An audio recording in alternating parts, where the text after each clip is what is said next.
আগামী রোববার থেকে অফিস চলবে সকাল ৯টা থেকে ৪টা, ব্যাংক লেনদেন ৯টা থেকে ৩টা, মার্কেট বন্ধ সন্ধ্যা ৬টায় মন্ত্রিসভার সিদ্ধান্ত। আগামী ৩ মাসের জন্য নতুন যানবাহন কেনা এবং সরকারি অর্থায়নে বিদেশে প্রশিক্ষণ বন্ধ জানালেন মন্ত্রিপরিষদ সচিব। মার্কিন সেনাপ্রধান জেনারেল র্যান্ডি জর্জ বরখাস্ত, প্রতিরক্ষা বিভাগকে নতুনভাবে সাজাতে এই পদক্ষেপ।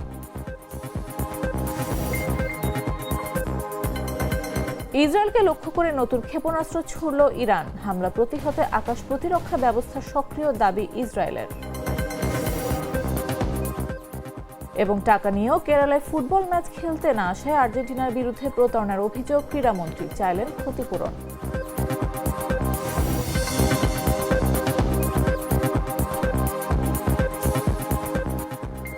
বেলা 11টা নিউজের সবাইকে আমন্ত্রণ।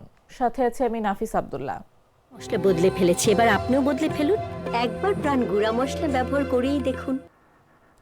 আগামী রোববার থেকে সরকারি ও বেসরকারি অফিস সকাল ৯টা থেকে বিকেল ৪টা পর্যন্ত চলবে।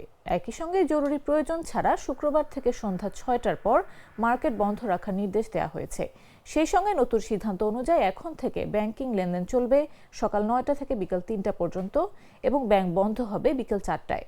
বৃহস্পতিবার রাতে মন্ত্রিপরিষদের বৈঠকে এসব সিদ্ধান্ত গ্রহণ করা হয়েছে। বৈঠক শেষে রাত 12টার দিকে মন্ত্রিপরিষদ সচিব নাসিমুল গনি সাংবাদিকদের এই তথ্য জানান যে আমরা কিভাবে মধ্যপ্রাচ্য যুদ্ধের ফলে যেখানে আমাদের সাপ্লাই লাইনটা ইনসিকিউর হয়ে গেছে সেইটাকে কিভাবে আমরা তার ফলে যে প্রাইসের ফ্লাকচুয়েশন হচ্ছে তো সেইটাকে মোকাবেলার জন্য আমরা কি কি ব্যবস্থা নিতে পারি। তো এর মধ্যে বেশ কিছু সিদ্ধান্ত হয়েছে, তার মধ্যে একটা আছে যে বাণিজ্যিক অফিসগুলো আমরা কমিয়ে নিয়ে আসতেছি 1 ঘন্টা করে, 9টার থেকে 4টা পর্যন্ত অফিস চলবে সকল অফিস। এটা সরকারি বেসরকারি সকল অফিস 9টার থেকে 4টা চলবে। আর ব্যাংকিংগুলো চলবে আওয়ার্স 9টার থেকে 3টা পর্যন্ত, 4টায় ব্যাংক বন্ধ হয়ে যাবে। শিক্ষার বিষয়ে শিক্ষা মন্ত্রণালয়ে যে বিভিন্ন জায়গায় যে চাহিদা আছে বিভিন্ন পর্যায়ে সেটা বিবেচনা রোববার থেকেই কিছু আলাদা নির্দেশনা দেওয়া শুরু করবে। সংকট ও ব্যয় সাশ্রয়ের লক্ষ্যে সরকারি ব্যয় কমাতে একগুচ্ছ কঠোর সিদ্ধান্ত নিয়েছে সরকার। এর মধ্যে আগামী 3 মাসের জন্য নতুন যানবাহন ক্রয় বন্ধ এবং সরকারি অর্থায়নে বৈদেশিক প্রশিক্ষণ স্থগিত রাখার সিদ্ধান্ত নেওয়া হয়েছে। বৃহস্পতিবার অনুষ্ঠিত মন্ত্রিসভার বৈঠকে এই সিদ্ধান্ত নেওয়া হয়েছে। বৈঠক শেষে রাত 12টার দিকে মন্ত্রিপরিষদ সচিব নাসিমুল গনি সাংবাদিকদের এই তথ্য জানান।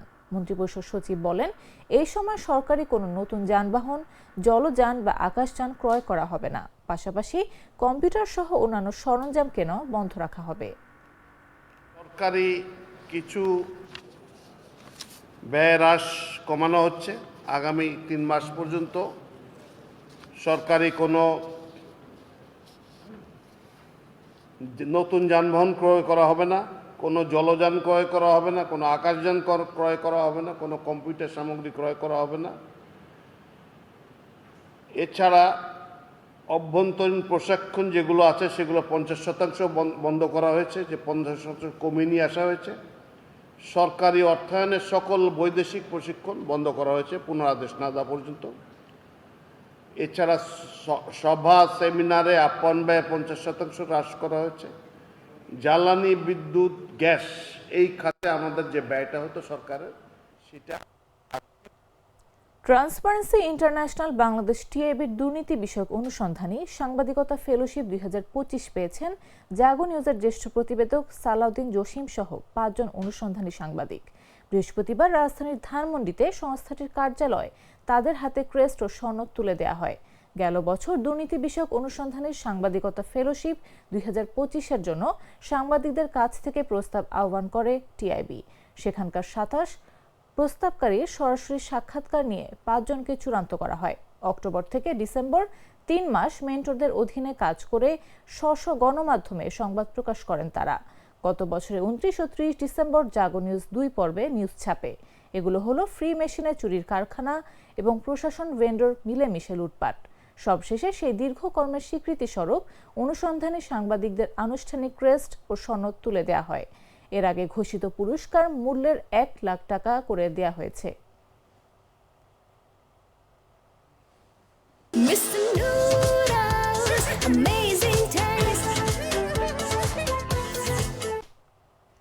রাজবাড়ীর পাংশায় সার কীটনাশকের দোকানে অবৈধভাবে জ্বালানি মজুত ও অতিরিক্ত দামে বিক্রির দায়ে মোহাম্মদ সিরাজুল ইসলাম নামে এক ব্যবসায়ীকে 20,000 টাকা জরিমানা করেছে ভ্রাম্যমাণ আদালত।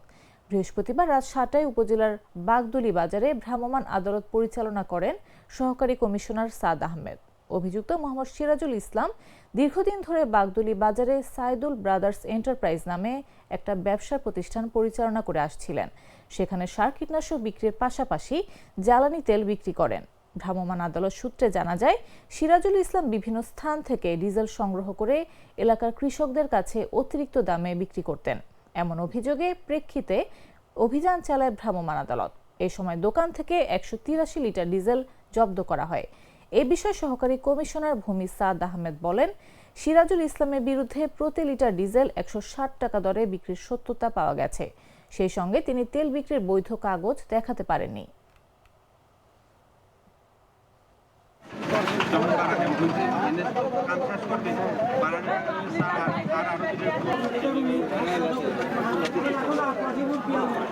দুধার চকলেটে একাকার হয়ে ওঠা প্রাণ লেয়ার সম্পর্কের মিষ্টি ম্যাজিক। জানাবো আন্তর্জাতিক সংবাদ।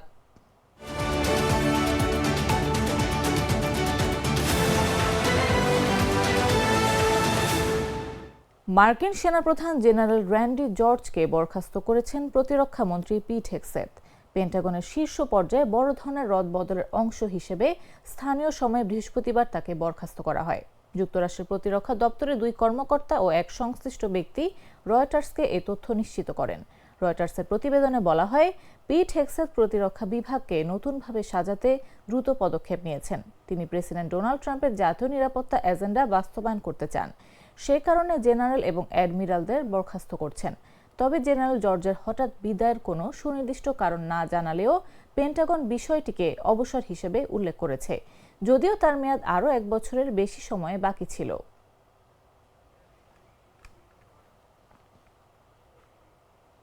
এদিকে যুক্তরাষ্ট্রের প্রেসিডেন্ট ডোনাল্ড ট্রাম্প বৃহস্পতিবার অ্যাটর্নি জেনারেল পাম বন্ডিকে বরখাস্ত করেছেন। বিশেষ করে প্রয়াত যৌন অপরাধী জেফ্রি এপস্টেইন সংক্রান্ত নথি প্রকাশ নিয়ে তার পারফরমেন্সে অসন্তোষ বাড়তে থাকায় এই সিদ্ধান্ত নেওয়া হয়। সূত্র জানায়, ট্রাম্প মনে করছিলেন যেসব সমালোচক ও বিরোধীদের বিরুদ্ধে তিনি ফৌজদারি মামলা চান তাদের বিচারের আওতায় আনতে বন্ডি যথেষ্ট দ্রুত পদক্ষেপ নিচ্ছিলেন না। ট্রাম্প সামাজিক যোগাযোগ মাধ্যমে দেয়া এক পোস্টে জানান, deputy attorney general Todd Blanche, যিনি আগে তার ব্যক্তিগত আইনজীবী ছিলেন, তিনি অস্থায়ীভাবে বিচার বিভাগ পরিচালনা করবেন।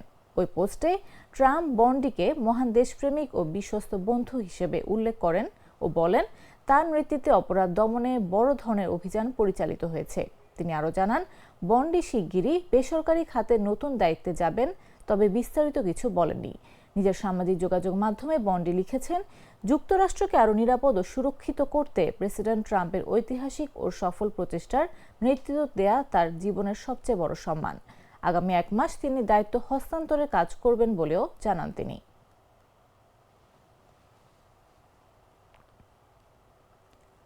ইসরায়েলের ভূখণ্ড লক্ষ্য করে ইরান থেকে নতুন করে ক্ষেপণাস্ত্র হামলা চালানো হয়েছে বলে দাবি করেছে ইসরায়েলের সামরিক বাহিনী।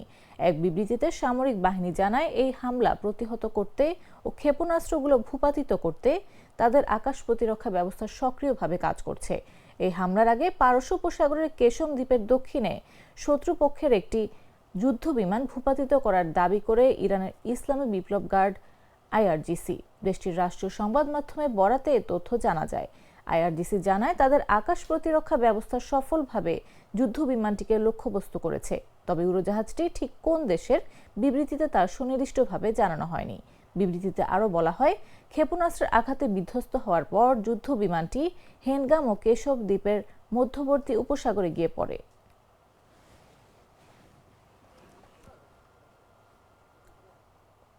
এবারে খেলার খবর।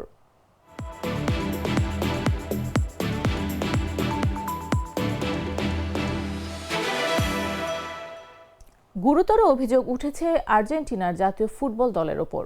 ভারতের কেরালার ক্রীড়ামন্ত্রী ভি আব্দুর রাহিম আর্জেন্টিনার বিরুদ্ধে প্রতারণার অভিযোগ তুলেছেন। তিনি অভিযোগ করে বলেন, বিশ্ব চ্যাম্পিয়ন আর্জেন্টিনার কেরালায় ফুটবল ম্যাচ খেলার প্রতিশ্রুতি দিয়েও কথা রাখেনি, নেওয়া হয়েছিল চুক্তির টাকাও। বৃহস্পতিবার কেরালার একটি স্থানীয় টেলিভিশন চ্যানেলে দেয়া এক সাক্ষাৎকারে এই কথা বলেছেন। আর্জেন্টিনার ওপর এই অভিযোগ এনে ক্রীড়ামন্ত্রী বলেন, আর্জেন্টিনা দল এবং লিওনেল মেসি কেরালায় একটি ম্যাচ খেলার জন্য বেশ কয়েকবার আলোচিত হয়েছে। এই মাপের একটি আন্তর্জাতিক দলকে নিয়ে আসার জন্য প্রয়োজনীয় 250 কোটি টাকা জোগাড় করতে স্পন্সর খুঁজে পাওয়া সহজ কাজ ছিল না। আর্থিক চুক্তি সম্পন্ন করা হয়েছিল কেরালার সফরের জন্য, এরপরও কথা রাখেনি আর্জেন্টিনা দল। ক্রীড়ামন্ত্রী বলেন, টাকা পাওয়ার পর আর্জেন্টিনা দল তাদের সঙ্গে প্রতারণা করেছে। আর্জেন্টিনার কাছ থেকে এমন বিশ্বাসঘাতকতা হতাশাজনক এবং এর ক্ষতিপূরণও দাবি করেন তিনি।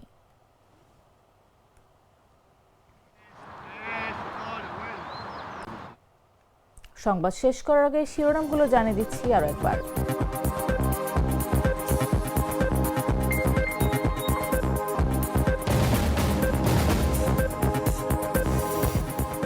আগামী রোববার থেকে অফিস চলবে সকাল 9টা থেকে 4টা, ব্যাংক লেনদেন 9টা থেকে 3টা, মার্কেট বন্ধ সন্ধ্যা 6টায়, মন্ত্রিসভার সিদ্ধান্ত। আগামী 3 মাসের জন্য নতুন যানবাহন কেনা এবং সরকারি অর্থায়নে বিদেশে প্রশিক্ষণ বন্ধ, জানালেন মন্ত্রিপরিষদ সচিব। মার্কিন সেনাপ্রধান জেনারেল র্যান্ডি জর্জ বরখাস্ত, প্রতিরক্ষা বিভাগকে নতুনভাবে সাজাতে এই পদক্ষেপ।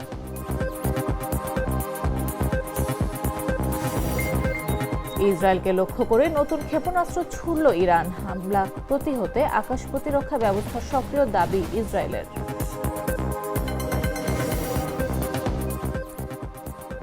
এবং টাকা নিয়েও কেরালার ফুটবল ম্যাচ খেলতে না আসায় আর্জেন্টিনার বিরুদ্ধে প্রতারণার অভিযোগ, ক্রীড়ামন্ত্রী চাইলেন ক্ষতিপূরণ।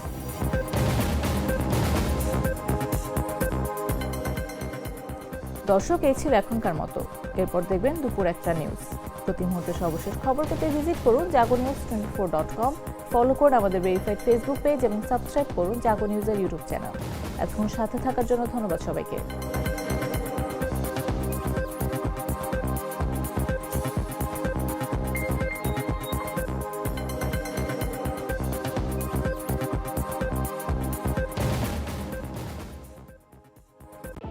মাটির 1200